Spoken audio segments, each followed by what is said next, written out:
ഛത്തീസ്ഗഡിൽ വലിയ സുരക്ഷാ നടപടി ഉണ്ടായിരിക്കുന്നു എന്നാണ് നമുക്ക് മനസ്സിലാക്കാൻ സാധിക്കുന്നത്. ഛത്തീസ്ഗഡിൽ സേനയുടെ വമ്പൻ നടപടി വന്നിരിക്കുന്നു. ബീജാപ്പൂരിലാണ് ഈ നടപടി ഉണ്ടായിരിക്കുന്നത്. നമുക്കറിയാം ബീജാപ്പൂർ എന്ന് പറയുന്നത് നക്സലൈറ്റുകളുടെ വിളനിലമാണ്. 2026 കൂടി ഇവരെയെല്ലാം പൂട്ടിക്കെട്ടുമെന്നാണ് അമിത്ഷാ ഉത്തരവിട്ടിരിക്കുന്നത്. അതുകൊണ്ട് തന്നെ ബീജാപ്പൂരിൽ വലിയ ശ്രദ്ധ ഇപ്പോൾ സുരക്ഷാ സേന നൽകുന്നുണ്ട് നമ്മൾ എടുത്തു പറയേണ്ട ഒരു കാര്യമാണ്.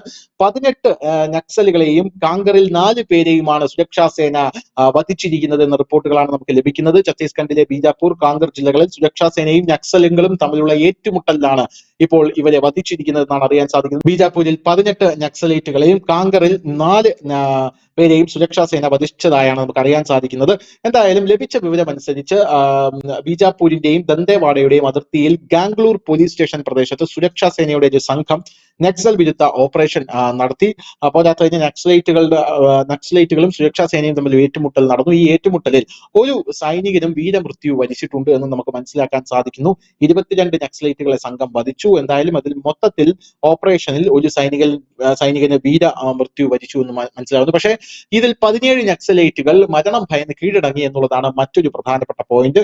ഛത്തീസ്ഗഡിലെ ബീജാപ്പൂർ ജില്ലയിലെ 17 നക്സലൈറ്റുകൾ കീഴടങ്ങിയിരുന്നു എന്നത് എടുത്തു പറയേണ്ടതാണ്. ബീജാപ്പൂർ ജില്ലയിലെ നക്സലൈറ്റുകൾ കീഴടങ്ങിയെന്ന് പോലീസ് സൂപ്രണ്ട് SP ജിതേന്ദ്രകുമാർ യാദവാണ് പറഞ്ഞത്. കീഴടങ്ങിയ എല്ലാ നക്സലൈറ്റുകളും നിരോധിത നക്സൽ സംഘടനയുടെ ഗംഗല്ലൂർ ഏരിയ കമ്മിറ്റിയിൽ വിവിധ സ്ഥാനങ്ങളിൽ സജീവമായിരുന്നു എന്നും അറിയാനായി സാധിക്കുന്നുണ്ട്. ബീജാപ്പൂരിൽ നമുക്കറിയാം വലിയ രീതിയിലുള്ള ഓപ്പറേഷൻ നടത്തിയാണ്. ഛത്തീസ്ഗഡിൽ ഏകദേശം നക്സലുകളുടെ വാഴ്ച അവസാന ഘട്ടത്തിലാണ് എന്ന് തന്നെ നമുക്ക് പറയേണ്ടി വരും. കാരണം പല ഭാഗങ്ങളിൽ സൈനിക വിന്യാസം അതിശക്തമാണ്. ഡ്രോണുകൾ ഉപയോഗിച്ചുള്ള നിരീക്ഷണങ്ങൾ അതിശക്തമാണ്. അതുകൊണ്ട് തന്നെ നക്സലുകൾക്ക് അവിടെ അനങ്ങാൻ കഴിയാത്ത ഒരു സാഹചര്യമാണ് ഉണ്ടായിരിക്കുന്നത് നമുക്ക് പറയേണ്ടി വരും. News desk news India Malayalam.